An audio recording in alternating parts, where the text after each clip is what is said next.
Hey everybody, Qroo here. Welcome to the channel. It is bright and early on a Saturday morning, but not as early as it usually is because the sun's actually up. I'm on my second cup of coffee, drinking it out of my new mug. I started designing some mugs. This is one of my first. Primero café, luego español. If you want to get one of these, there's a link to it in the description section of this video. In this video, I'm going to be showing you some simple patterns to say, remind me to do something. This is something I say a lot in English and Spanish when I'm talking to my wife. Remind me to take out the trash. Remind me to, call my brother. Remind me that I have that meeting tomorrow. Apparently, I just can't put these things on my phone. I have to keep asking my wife to remind me like she's, Alexa or something. Anyway, I think that this is something useful for your Spanish toolbox. So I'm going to be showing you 3 different patterns, and they're all going to be using the Spanish verb recordar, which can mean to remember or to remind. It's all about context. Now I'm going to go ahead and conjugate that into the imperative, which is the command form, because we want it to where you can just plug in things, right? We're just going to say the remind me part, okay? Recuérdame, recuérdame. Boom, that's it. Now, recordar can mean to remember. So if I just say, recuérdame, it might just sound like, remember me, okay? It's all about context. But when we use it with our formulas, it's going to be very obvious that it means to remind. So the 3 formulas I'll be covering in today's video are recuérdame plus infinitive, recuérdame que plus subjunctive. Yes, there's a subjunctive, the keystone to learning Spanish. You absolutely have to learn it if you want to master Spanish. And the last one, recuérdame que plus indicative. And the indicative is just the plain old conjugations you think of, like the present tense, the preterite, the imperfect, etc. If you don't know what the subjunctive is, just think of it as a different set of conjugations that are triggered by certain grammatical constructions. And with these two, you'll be deciding between the subjunctive and the indicative. It's going to be fun, right? I think it's going to be fun. I'm going to start right with that top one. Recuérdame plus infinitive. And the infinitive is the unconjugated verb. We're just going to take our verb, plop it right into the formula, and we get something. Remind me to buy milk. Recuérdame comprar leche. That's it.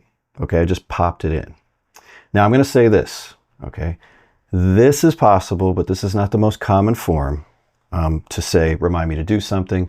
We're going to be using those ones with K more than anything. That's really what I want you to get out of this. So don't cling to this and be like, all right, I got this. I'm just going to stop the video. No, don't do that.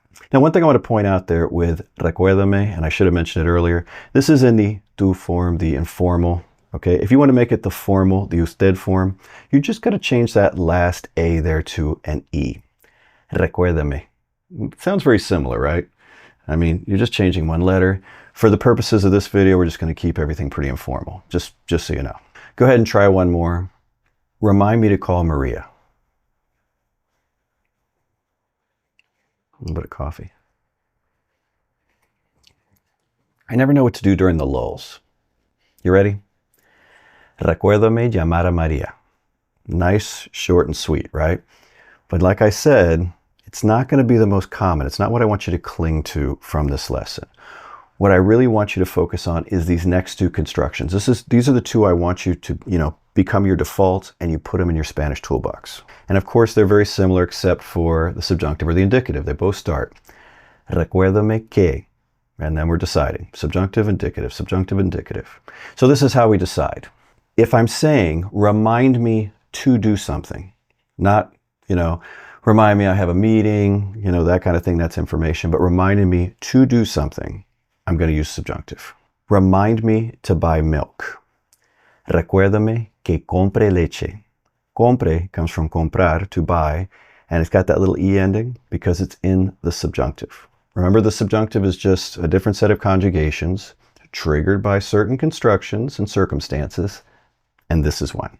Remind me to call Maria. Now, are you just giving me information about something, or are you telling me to call Maria? You want that action to happen. You want to try that one? Are you ready? Recuérdame que llame a María. And it's llame. That is in the subjunctive. Why is it the subjunctive? Because that's the trigger.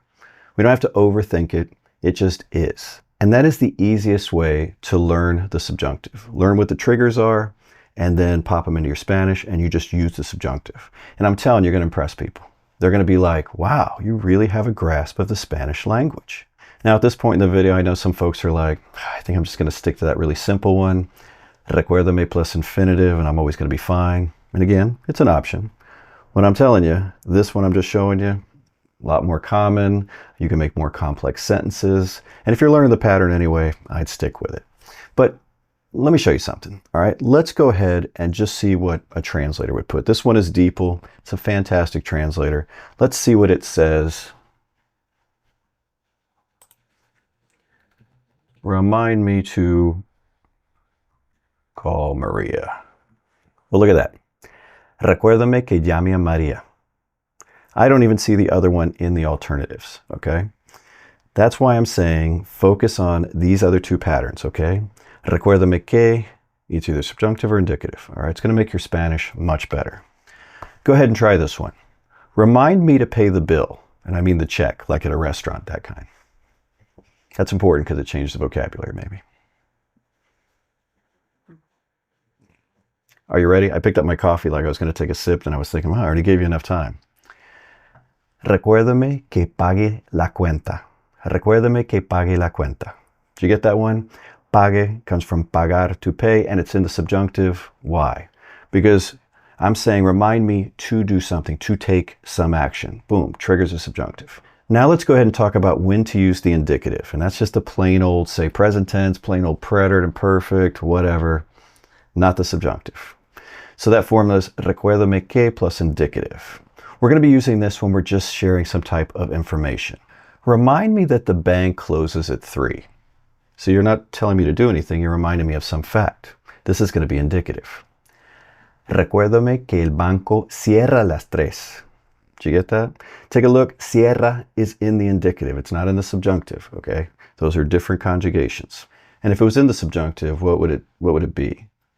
Cierre. It would end with an E. You might be like, all right, so this is coming down to just a letter? Sometimes, sometimes not. You know, we looked at the verb pagar, to pay, right? In the indicative, it would be paga, and in the subjunctive, it would be pague. They look pretty different. There's some irregulars that look pretty different. It's important, all right? How about this one? Remind me that the flight leaves at 8.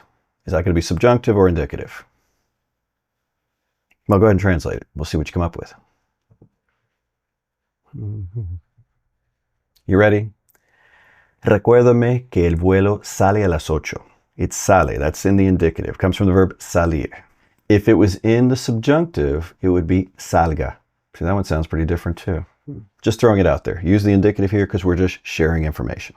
All right, let's say you have not learned the subjunctive yet, okay? And if you want to learn it, I have a great subjunctive playlist that you can go through, that'll help you get up to speed on it. You'll find it on the main channel. If you're a member of my private learning group, the Qroo Spanish Crew, there's a ton of stuff over there too. I got you covered, okay? But in the meantime, until you learn it, I'm going to show you a little construction to get around it and still talk about what you have to do. And there's your key.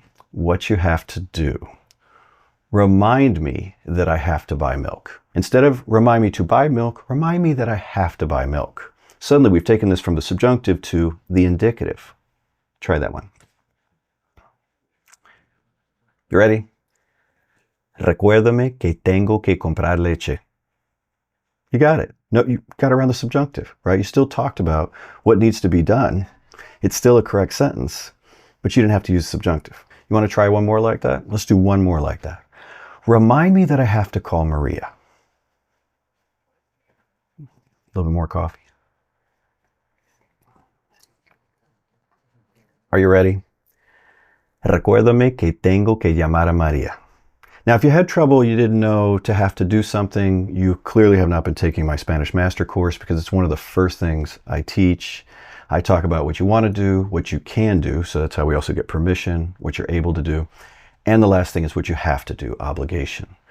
If you're still struggling with Spanish because you're on Duolingo and doing all that, take my Spanish Master course. It's an organized way to learn patterns and get up to speed very quickly. All right, just do that. Let's do one more. Remind me that I have to study every day. That's a good one to end on, don't you think? Remind me I have to study every day. Recuérdame que tengo que estudiar todos los días. That's a good one to end on. Well, that's the end of the video. If you enjoyed it, don't forget to give it a thumbs up. And until next time, hasta luego.